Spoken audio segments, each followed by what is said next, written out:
Question is, well, religion advocates peace and unity.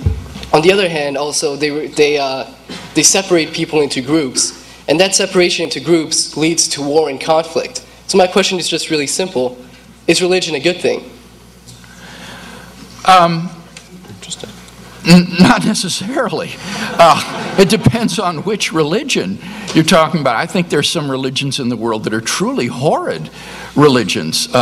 Voodoo, for example, would be one, I think, that most of us would agree is a very destructive and deleterious religion. And certainly there are lots of examples of other ancient religions that practice child sacrifice and other forms of monstrous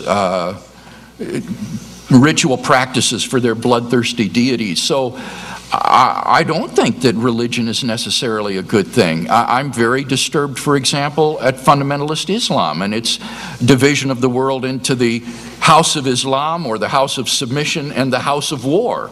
And that the House of War are those nations that have yet to be brought forcibly into the House of Submission by force of arms and violence if necessary. I agree with the ethic of Jesus of Nazareth, that we should love our neighbors, that we should love our enemies and pray for those who persecute us and despitefully use us.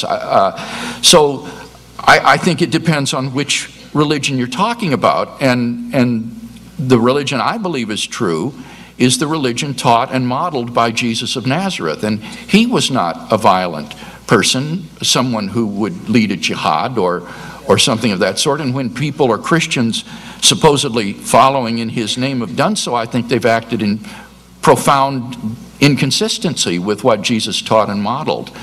So the answer to your question would be no, not necessarily. But some religions, I think, are very, very beneficial.